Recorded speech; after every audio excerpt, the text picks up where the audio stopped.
રાજુ, જીતુ, ઘણા સમયથી વિચારું છું કે આ વખતે રજાઓમાં ક્યાંક દર્શન કરવા જવું છે. તું તો દર મહિને પીપળીધામ જાય છે. ત્યાં એવું તો શું આકર્ષણ છે કે તું વારે ઘડીએ ખેંચાઈ જાય છે? જીતુ, રાજુ, આ આકર્ષણ નથી, આ તો બાબાનો સાદ છે. પીપળીધામ એટલે એક એવી જગ્યા જ્યાં પગ મૂકતા જ તારો બધો થાક ઉતરી જાય. ત્યાં રામાપીર સાક્ષાત બિરાજમાન હોય તેવો અનુભવ થાય છે. રાજુ, મેં સાંભળ્યું છે કે ત્યાંની વ્યવસ્થા અને શિસ્ત પણ ખૂબ સરસ છે. જીતુ, હા ભાઈ, બિલકુલ. પીપળીધામ રણુજામાં તું જોઈશ તો મંદિરનું શિખર અને ત્યાં ફરકતી પંચરંગી ધજા જોઈને જ તારું મન પ્રફુલ્લિત થઈ જશે. પૂજ્ય જેરામ બાપાએ જે આસ્થાની જ્યોત જગાવી હતી તે આજે પણ લાખો ભક્તોના જીવનમાં અજવાળું પાથરે છે. રાજુ, જીતુ, લોકો કહે છે કે ત્યાંની અખંડ જ્યોતના દર્શનનું બહુ મહત્વ છે. એ સાચું? જીતુ, 100% સાચું.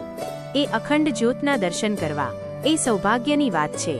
અને રાજુ, ત્યાંનો જે પ્રસાદ છે ને એ તો અમૃત સમાન છે.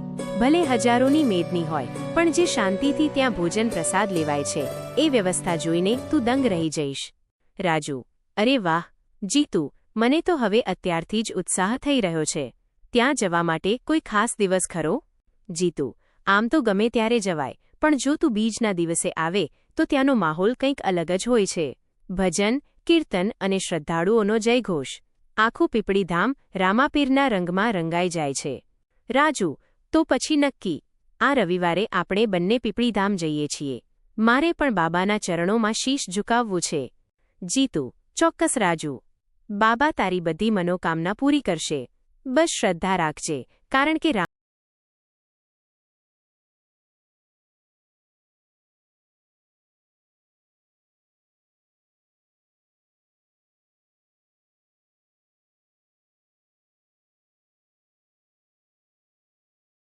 રામાપીરના દર્શને જવું છે તો કેવી રીતે જવાય?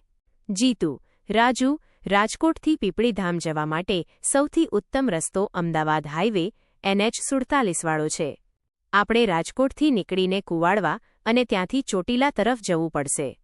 રાજુ, અચ્છા, એટલે આપણે ચોટીલા થઈને જવાનું ને? ત્યાંથી પીપળી કેટલું દૂર થાય? જીતુ, હા, ચોટીલાથી આગળ સાયલા અને પછી મૂળી તરફનો રસ્તો પકડવો પડે. રાજકોટથી આશરે 150 કિલોમીટર જેવું અંતર છે. જો આપણે વહેલી સવારે 5:30 વાગ્યા કે સવારે 6 વાગ્યા નીકળીએ ત્રીજી 3.5 કલાકમાં આરામથી પહોંચી જઈએ. રાજુ, રસ્તો કેવો છે? બહુ ટ્રાફિક નડે? જીતુ, રસ્તો એકદમ સરસ છે. રાજકોટ ચોટીલા સુધી તો 4 લેન હાઈવે છે, એટલે ડ્રાઈવ કરવાની પણ મજા આવશે. સવારે વહેલા નીકળીએ તો ટ્રાફિક પણ ઓછો હોય અને આપણે ત્યાં સવારની આરતી કે દર્શનનો લાવો પણ લઈ શકીએ. રાજુ, વાહ. અને જીતુ, પીપળીધામમાં જેરામ બાપાની જગ્યા અને બાબાની જે અખંડ જ્યોત છે એના દર્શન તો ખાસ કરવાના છે. જીતુ, ચોક્કસ રાજુ. ત્યાંની